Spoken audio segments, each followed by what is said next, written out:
Does it feel like components and scrap are impossible to find? Are the roads on your server more barren than the desert? Is there too much competition at your local monuments? It might be time to move out to the ocean. The ocean offers a vast supply of resources with more barrels and crates than most solos would even know what to do with. Before you know it, you'll be swimming in it. It's going to be important that you have a good base to store not only your boat, but your loot too. And that's where my boathouse comes in. Looking like your standard boat base, it's actually going to double up as your main base. Ideally setting up near a fishing village, you're going to want to find yourself a nice piece of coastline that you're going to call your own. Now the starter for this base is incredibly simple to get built, as well as very cheap and efficient. However, because we are going to be expanding this into a boat base, we want to make sure we pick the right starting elevation. Picking the right starting elevation can very much affect how your boat base is going to operate in terms of the boat getting through that door and the boat getting stuck on the ground. In order to make sure both of these things work in our favor, you have to make sure you nail that starting elevation. As well, there are a couple tricks that I am going to go over later in the video that will help you get through the door if you're still having trouble or can't upgrade to a garage door quick enough.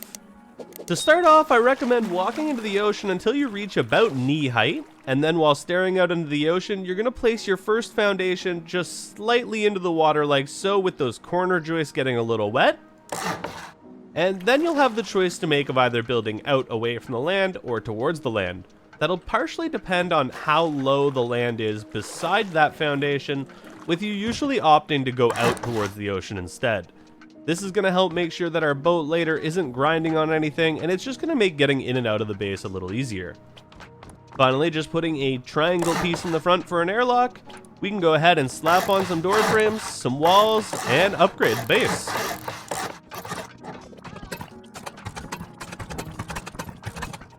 Of course, slapping on a door to make sure it opens outwards for a proper airlock. You'll notice that I haven't quite upgraded that front door yet. Now the reason for that is we're going to only upgrade that to wood so that we can make sure that we can sort that out later without running into any issues. Ultimately, if you want the security, you can upgrade it to stone, but because I usually end up removing it too early in the base, I don't want to keep it as anything higher, as the hassle of removing it just gets too much. Next, we're going to go ahead and place our TC. To do that, we're going to place it this way. And we're going to first use the grout to line up to make sure that it's straight. Push it back against the wall until we get no more movement, and pull just 1 pixel forward. And then all the way to the right. Slapping that in the corner, nice and flush against the wall, we can place our first large box here, or fill it with small boxes until you have one later. And we're just going to want to go through the wall again here, and pull forward, making sure it's straight. And once we get that blue, just slap it back against the wall. We're going to place our tier 1 workbench here as soon as we get it, and we can replace that with a tier 2, though I do recommend having your door down first, as that is going to simplify placing it, but you can always pick up your door later.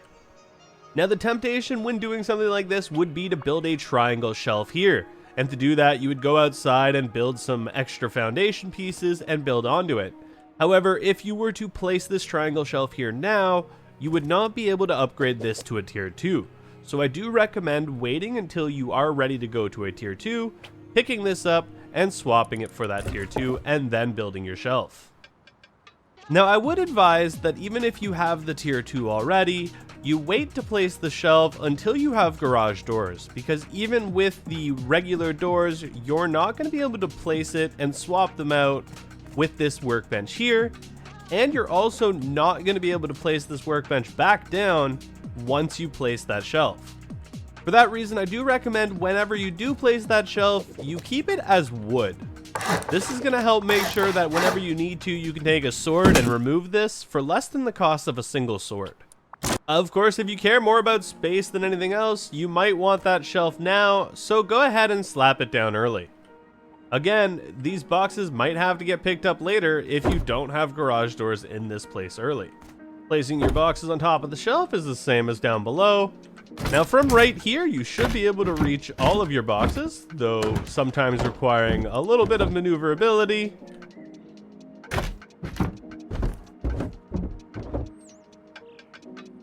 But this will give you the most amount of storage for that small space. You can also go the one step further and add a nice little campfire right here just to top it all off. And you've packed everything you need into that little 1x1 space. That leaves the room out here for furnaces and repair benches and bags. When placing your furnaces in a base like this, especially a tight base, I recommend placing your furnace on the side with your door hinge. This is going to make movement through your door, whether the door opens in or out, a lot easier overall. I do recommend only placing 2 furnaces, however with a garage door, 3 furnaces can fit very nicely in this spot. Once you're ready to expand, it's actually a lot easier than you think. With just a couple foundation pieces, we move out to here.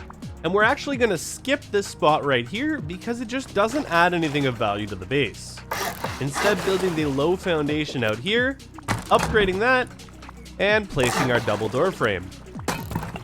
Above that double door frame, we're going to add a half wall. And then we're going to surround this with raised triangles. And go ahead and upgrade all of this. Coming back over here, we're going to close this in. Close this in, and place a single doorway here.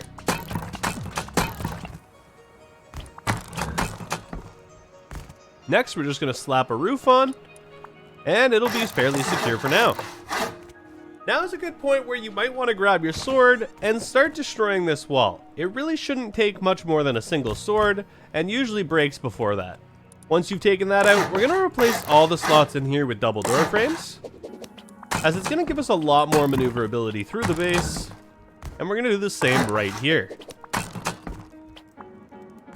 Next, we place a full wall here, a temporary half wall here, which we're going to use to build shelving. Upgrade that to whatever material you desire, and then one more shelf just at the back here. Now, before you have garage doors, your base is going to look something like this. Ultimately, not the most secure, and you're not actually going to be able to get a boat through this doorway very nicely. Instead, the doorway is going to constantly be closing as you try to get the boat through. Make sure you stick around through to the end of the video, as I am going to cover a lot of tips that are going to help you get in and out of that doorway a lot easier when you don't have garage doors. Your next concern is going to be this door path right here, which ultimately you can have face in or out, and that'll depend on which door you're more concerned about. If they break in through the front door, this gives them the soft side. However, if they break in through the garage door, they'll have this soft side. So you really want to decide which way it's going to face. I like to have it face out towards the boat base, as the chance that someone's going to come in through the doorway is relatively low. Coming in with your boat, you will have some quick drop above you, which is great for whether or not you're going in or out. As well, we're going to have some storage options over here. This is more quick drop loot as well as more long-term storage. I do recommend upgrading this to a garage door as soon as possible, as well as all doors inside the base. Ultimately, I would use this spare space against the wall here for different locker sets. Even having 3 extra lockers in the base can give you a lot of quick change opportunities and really help you defend your base in the event of a raid. As I mentioned previously, you might have some issues trying to take your boat through the door. As you saw, that really didn't go well and actually locks up your door entirely. This is going to be a common issue that you're going to encounter until you get upgraded into a garage door. To fix this issue without needing a garage door, first we're going to level out our boat again. And second, we're going to need to make sure we change how we approach that door. Pulling our boat as far forward as possible, when leaving your base, you're going to want to make sure you ram it forward and then pull back as fast as you can. Doing so is going to give you a little bit of momentum, and it's going to make sure that your head doesn't clip into the door. The same when you want to go into your base, you're going to want to open your door first, which can be done handily with the Rust Plus app, or manually, and then simply go in full speed ahead. This is sometimes going to knock you off and cause you to take a little bit of damage, but if you first bump the wall as I did there, you'll see that you go through relatively with ease each time.